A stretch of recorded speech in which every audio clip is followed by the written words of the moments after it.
boyfriend. Hi, Jeannie. Nag-promise ka sa akin, di ba, na pupunta ka? Pero hindi ka naman tumupad sa usapan. Ngayon lang naman ako sumapply, Aliyah.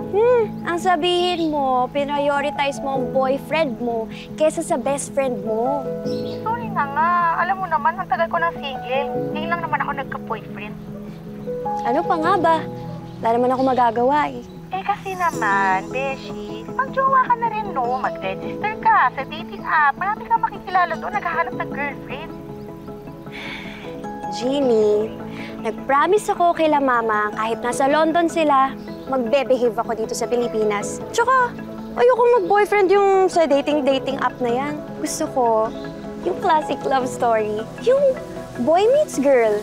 Tapos, magkakainlaban. Ganun. Basta, hindi ako magjojowa hanggat hindi ko nakikita ang soulmate ko. Ay, oo nga pala. Nakalimutan ko, naniniwala ka nga pala sa soulmate na yan. Sige, bahala ka. Pag tumanda kang dalaga, huwag mo kong sisisihin, ha? Oo naman, no? Tsaka, ayokong magsayang ng oras sa kung sino-sino lang. Gusto ko, kung sino yung first boyfriend ko, siya na yung forever ko. Okay, fine. Eh, di bakit hindi lang natin hanapin ulit yung childhood sweetheart mo? Di ba may kinukwento ka sa akin? Yung Patrick ba yun? Yun! Friend ko lang yun. Tsaka, ang tagal na nun, ah. Di ko nga alam kung kilala pa ako nun. Saan na kaya yun? Okay, fine. Sige na, old maid. Bye. Love you, Beshi.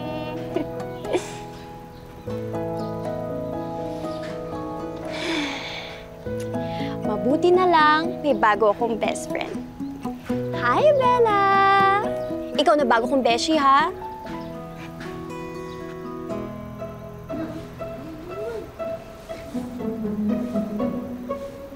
Bella, di naman ako naiinggit, di ba? Okay lang naman, di ba? Bakit kasi wala pa nanliligaw sa akin?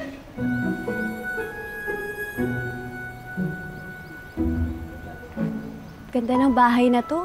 Kaso, walang nakatera. Ah, kuya. Bakit po wala nakatira sa bahay na to? Wala eh. Walang gustong bumili. Bakit po kaya? Kasi namatay yung daring nakatira dyan. Baka siguro nagbumulto pa, kaya walang gustong bumili. Sige po. Salamat po.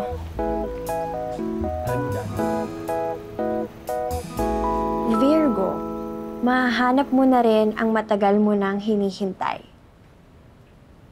Mamimit ko na kaya finally ang soulmate ko?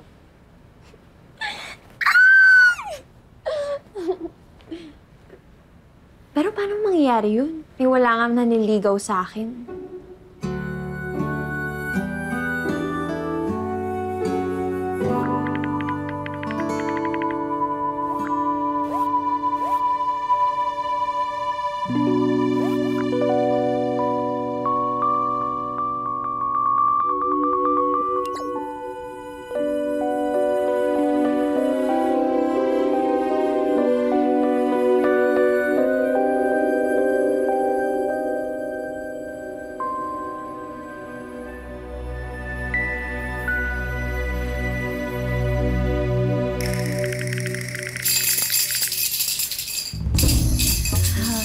Madam Ligaya, kailangan po ba talaga dito sa kwarto ko gawin? Kailangan ko ng malakas na enerhiya dito para sa ritual.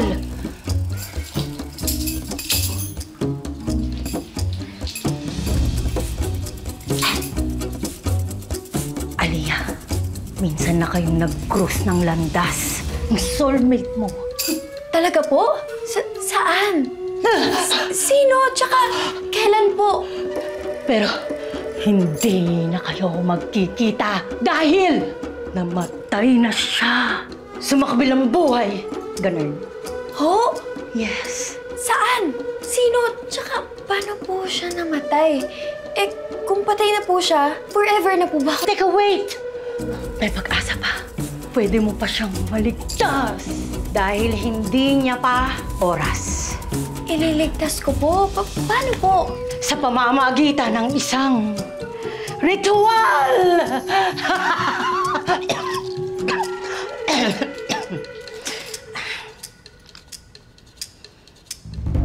Payag ka, ritual.